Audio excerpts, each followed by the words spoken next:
So you've done some videos recently about AI agents, which are cases where you have AIs that are autonomously pursuing tasks that would take humans, days or weeks or months. And, as people have argued, I think it's plausible that we're going to have those AIs at some point in the future.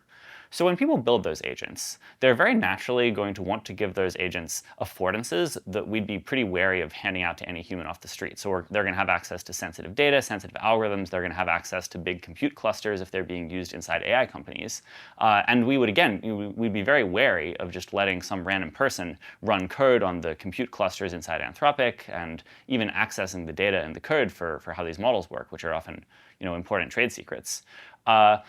And so I think that it's going to be important to have techniques for using those AIs to help you do whatever tasks you wanted them to do, while making it so that they're not going to be able to cause security failures, even if they're trying to subvert you. So we kind of need a new subfield of computer security aimed for the case where your AIs themselves are the adversary. You might have had the experience of when you want to get something done on your computer, you open up your favorite language model, you open up Claude or whatever, and you say to Claude, so how should I add a new user on my computer?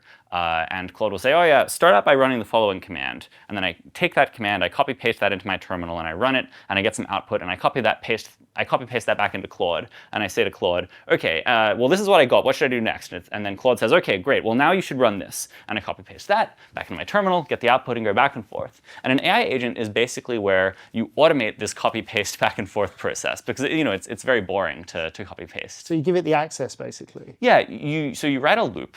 You just write a very simple program. You can write these in 100 lines of Python or less, where you just repeatedly ask the AI for code to run, and then you run that code in your terminal or whatever, and then you call the AI again with the output of that code and ask what it wants to do next. And then you just do this loop over and over again until the AI decides that it's done or some other thing makes you decide to stop running it. So when I first wrote an AI agent, I think it was a little after GPT-4 came out.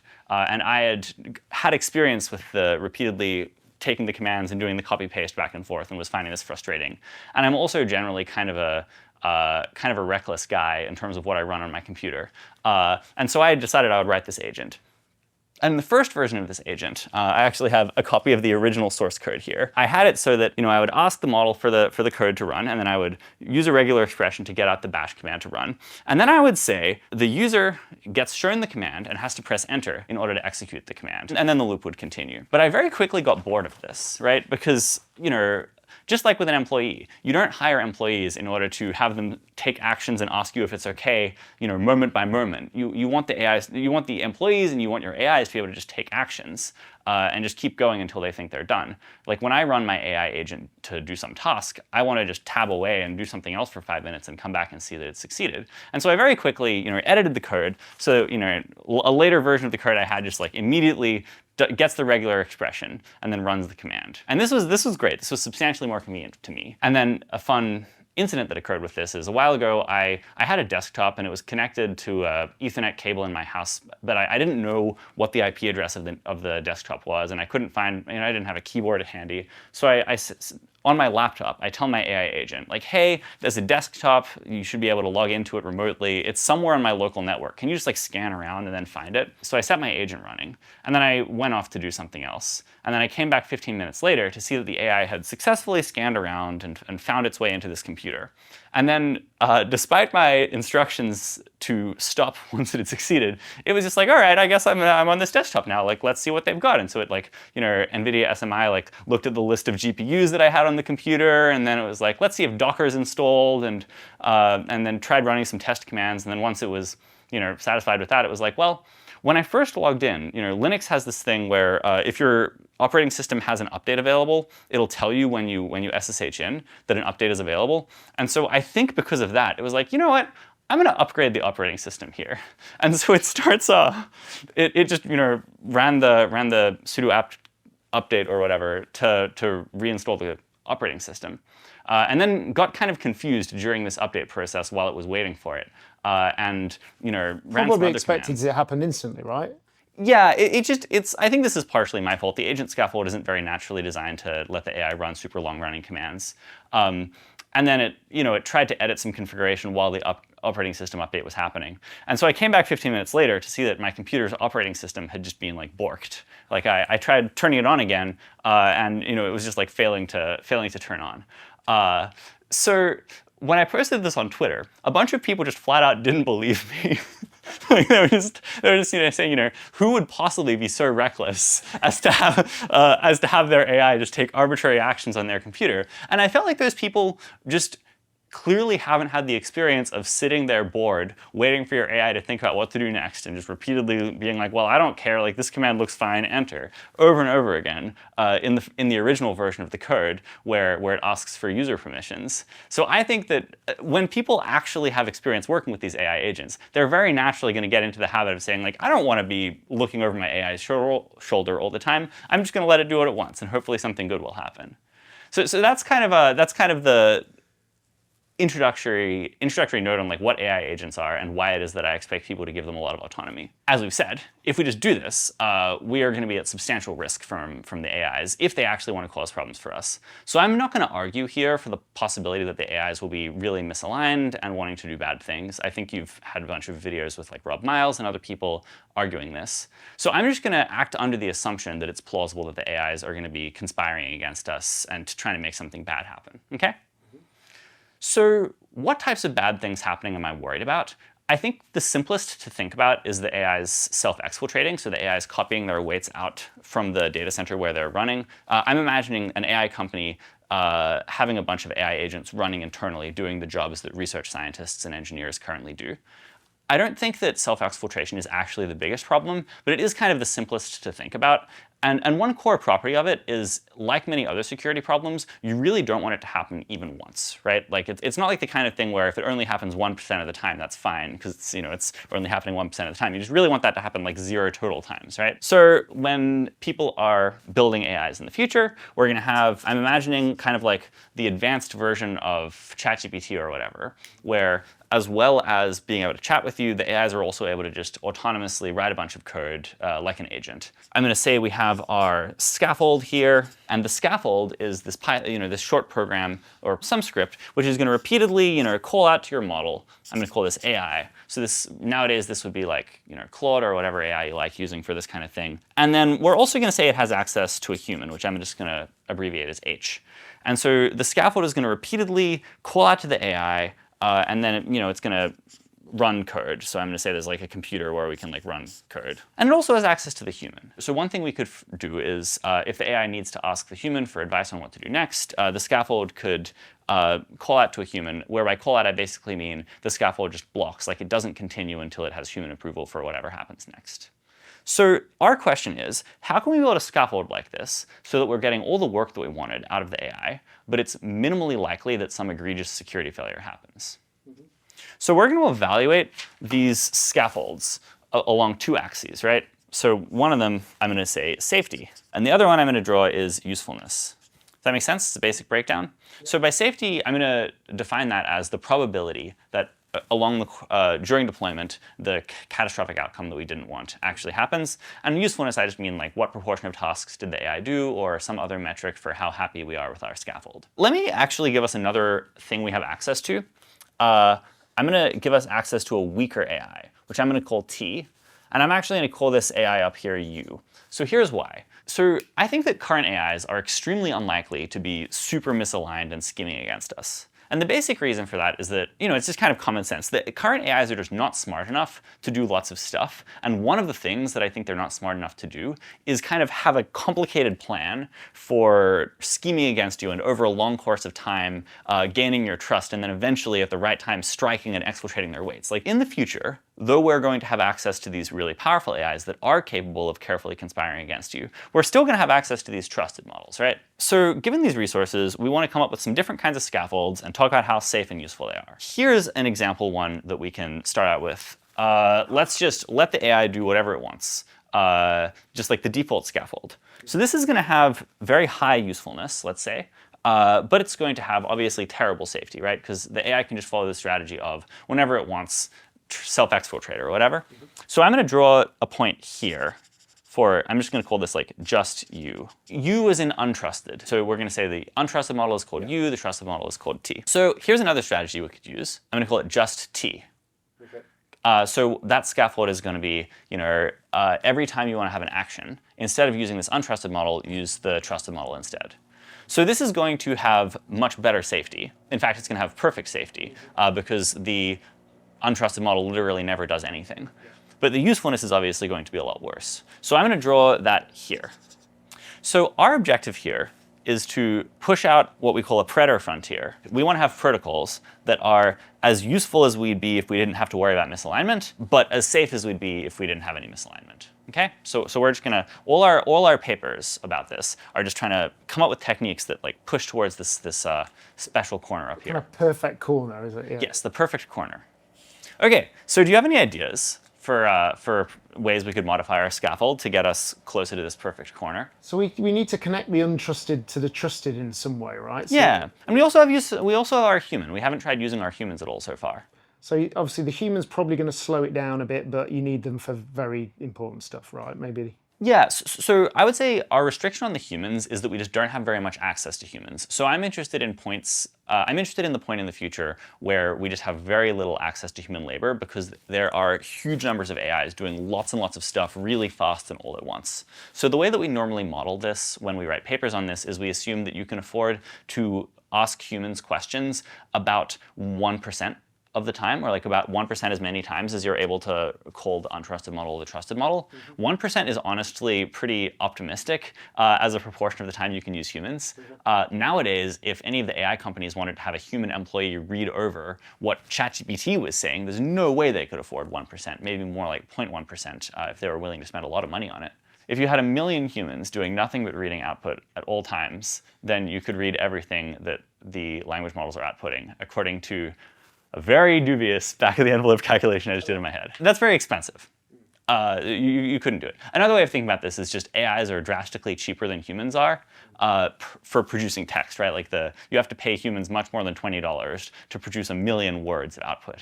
And so just as you'd expect, it would drastically increase costs if you had to have humans read all the AI output.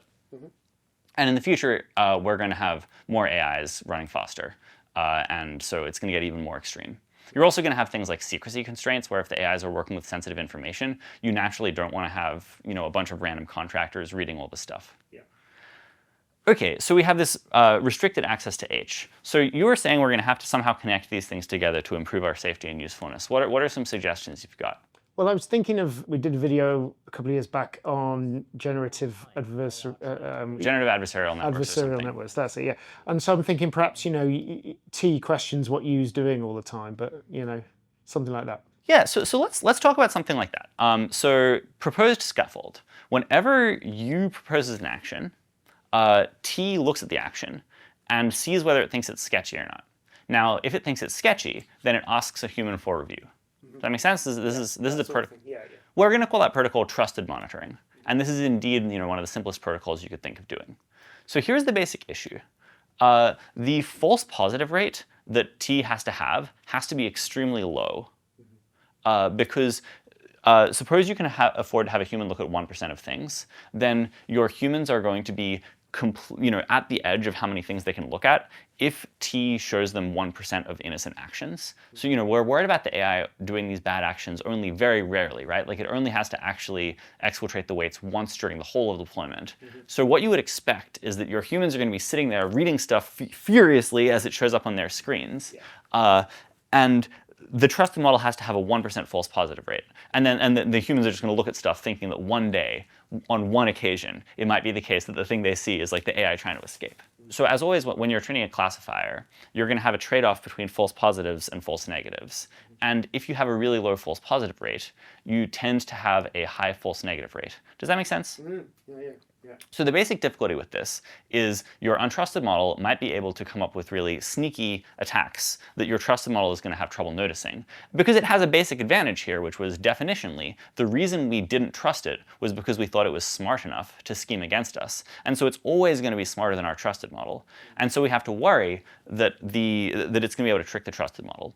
So we can measure this by, in some particular setting, we've explored programming settings and we've explored kind of more agentic taking actions in a shell settings. It turns out that given these really low false positive rates, you end up having a pretty substantial number of false negatives. So this kind of strategy gets you somewhere like here. I'm going to call this like trusted monitoring. So the usefulness is still perfect, right? Because we didn't, because we're only executing actions by the untrusted model. But our safety still has a lot to be desired. So here's one thing we can do. So the basic issue we had before, I can draw a histogram of suspiciousness. And we're going to have good actions are like generically lower suspiciousness, and bad actions are going to be like somewhat higher suspiciousness, right? And if there was a complete separation of these classes, we'd just be totally fine. We'd just draw the axis down the middle, and that would be a line where you had 0 false positives and 0 false negatives. But unfortunately, in practice, there's actually a lot of overlap. I have real graphs that I could give you if you wanted. And so we drew our auditing threshold. So I'm going to use the word auditing for when the human looks at the action. We have our auditing threshold at like the 1%, like the top 1% most suspicious benign actions, because that's how we get our 1% false positive rate. So maybe I'm going to draw that like here. So here's a simple strategy you can follow. Have a lower threshold, and at this threshold here, you can't afford to have a human look at this many things, but you can afford to resample from your untrusted model. So this is, by resample, what I mean is AI models, or language models at least, are functions where you give them some context, and then you sample a completion from there. And when you sample repeatedly, you'll normally get different things. So one thing we can try to do is, suppose we see something like moderately suspicious from the AI. It's in the top 5% of suspiciousness or whatever. We can be like, well, this is probably a false positive, right? It's almost surely a false positive. So what we should do is just like throw it away and call the untrusted model again and get another proposed action back. And then just repeatedly do that until you get something below this resample threshold. And so this is naturally going to allow us to reduce the amount of risk we have without reducing usefulness that much. So I'm going to call that the defer to resample strategy. And this will naturally give you a line something like this. The next question is, how can we improve upon this? And I have like one favorite result from our most recent paper on this, which I think is really cute. So here's a difficulty that AI faces. So we just said we were going to be doing some resampling. So it turns out that if your AI wants to respond to trusted monitoring, like the best strategy that AI can follow here naturally involves taking bad actions where the bad actions are split across a bunch of different actions the AI is taking. So where we tested this out in a data set of agent tasks where the AI is like repeatedly writing bash commands, like writing shell commands that run in the terminal one at a time and seeing the outputs like in the example I was giving earlier. And it turns out to be a lot easier to be sneaky if you're able to do a little bit of a bad thing in like the first action, then a little bit more in the fourth action, and then so on, like splitting it up. And the basic reason for this is just the trusted model has a lot of trouble understanding the connections between like some kind of weird thing that happened in action 1 and some kind of weird thing that happened in action 4 and so on. And so this is perhaps unsurprising to you. Suppose that you are the AI and it's action 1, and you're trying to decide whether this task is a good time to attack. Does anything go wrong if you have a low probability of deciding to start the attack? Does anything go wrong if you have a low probability? So do you mean if you basically don't appear to be doing anything wrong in that first answer? Yeah, you just do nothing wrong. Yeah, I think that's what you would sort of say is lulling someone into the false sense of security, right? Yeah. You do some stuff right, you appear to be trusted, That's right. And then you sneak it in later. That's right, yeah. So because the AI is being deployed over like a huge number of tasks, it's totally fine for the AI to have a really low probability of doing anything wrong on any particular task. And in fact, the AI is strongly incentivized to do this, because if the AI just constantly behaves badly, you can easily notice this by modifying this protocol. Like a very simple protocol is just the first 100 times that you run your AI, like look at what it's doing. And if it's clearly trying to escape, then don't deploy it. So the AI already has to have some strategy where it only fails with a kind of low probability in order to not just get caught with this kind of upfront auditing strategy. So what you're saying is it's not very costly for the AI to have a low probability of starting an attack on any particular task. Okay. Yeah. But this isn't true for continuing attacks. Yeah. So here's why. Suppose the attack naturally involves 6 steps. and it's like the third step of the attack. Suppose the AI decides that it's only ever going to continue attacks with a 50% probability.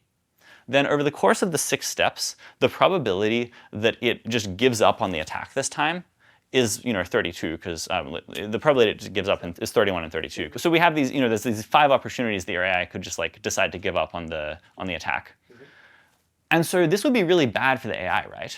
Because if the AI decides that if it just like gives up, 95% of the time after starting the attack, it's placing itself at intense risk of getting caught in one of the first steps of the attacks. Like, we're going to have way more opportunities to notice it attacking because of all these like half attempted attacks, right? So the AI is strongly incentivized to continue attacks. So a strategy we can follow is we're going to repeatedly sample, we're going to do these resamples. We're going to repeatedly look at what the AI did. And then we're able to incriminate the AI better. We're able to do a better job of deciding whether it's suspicious enough that we should show it to a human via looking at the patterns in all these different samples we took from the AI. Because if the AI just did something which looked weird but was actually fine, then when we resample, it's pretty likely that it's not going to do something suspicious the next time we resample. Whereas if it's attacking, it's kind of forced to have a high probability of continuing the attacks. In our most recent paper, one of the things we found is that this resample incrimination allows you to substantially improve the safety-usefulness trade-off.